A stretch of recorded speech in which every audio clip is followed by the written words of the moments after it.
ini sebenarnya film bisa ditonton untuk kalangan yang harus dari kawasan tertentu. Ini memang ceritanya cerita tentang keluarga dari timur, tapi sebenarnya ini cerita tentang keluarga seorang anak dan orang tuanya, bapaknya.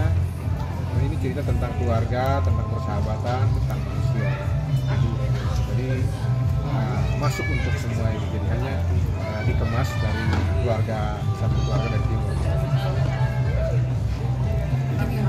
Ya, untuk meyakinkan adalah kita cuma, kalau dari kami ya kami merespon apa yang orang yang sudah nonton duluan yang kayak 17 Agustus kemarin, terus kemudian berharap teman-teman yang kebagian nonton duluan juga kayak di beberapa kota yang duluan ini itu yang merespon duluan ya, karena mereka sudah nonton.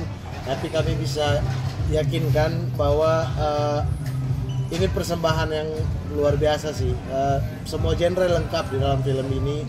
Terus kemudian banyak hal-hal yang baru pertama kali mungkin dengan cast orang timur terbanyak di sejarah perfilman Indonesia mungkin ya. Jadi kita menawarkan hal-hal yang berbeda, ya silakan ditonton. Kalau kalian suka ya silakan kasih tahu orang untuk kalian suka. Kalau kami sih, saya pribadi ya, saya tidak tahu yang lain, saya pribadi saya jujur pede sama film ini. Dan Bang Ari sebagai sutradara, saya kenal sekali orang ini.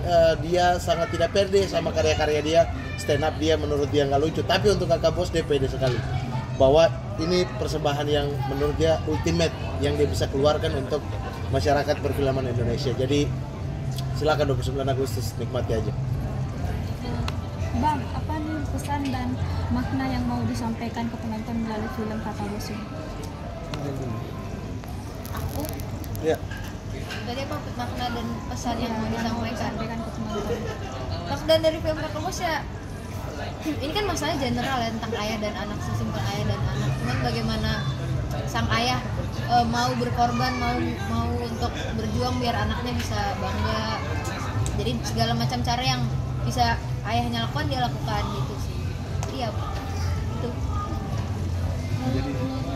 Apa ini film pertamanya? Iya, film pertama. Gimana chemistry-nya dengan pembukaan lainnya? Mulai dari awal datang sih aku nggak ada apa kesulitan untuk membangun chemistry sih, karena sesama timur jadi ya lebih gampang ngobrolnya, basa-basinya juga jadi gampang.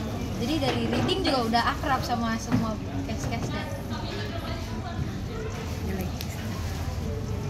Putri, bagaimana pesannya jadi pemanukan? Biasanya kan lebih ke tempat pemeran. Mengenai ini ya memang hampir 20 lebih film yang lebih banyak dikenal dengan film dengan karakter yang antagonis, selain yang dialognya sedikit.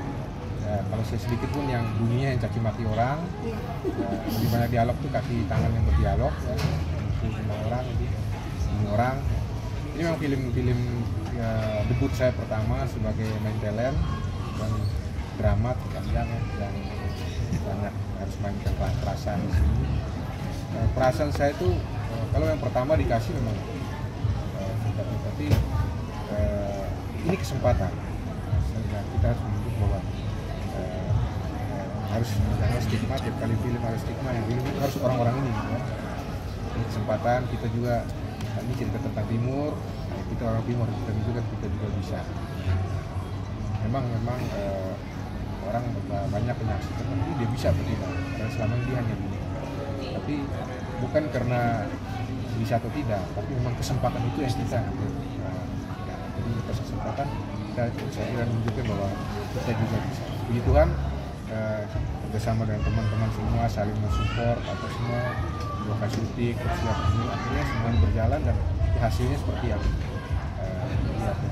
Kita memang kita ada laki-laki Eric Kriting itu memang dia berharap orang timur itu bisa tidak hanya dipilih hanya karena bisa teman timur, tapi kalau punya film-film yang lain pun kita seperti yang di Hollywood ya, misalnya kayak yang kulit-kulit hitam pun bisa jadi pertama kayak Will Smith ya, gitu ya, kayak Eddie Murphy gitu kan, yang beberapa orang ya berharap gitu. Jadi ya, ini juga rasanya saya senang sekali lokasi pertama diberi kesempatan, mungkin doa yang lama yang selama ini belum terjawab di sini ya. Satu kali ini kesempatan di pertama pada Tuhan kesempatan dan saya bahagia sekali.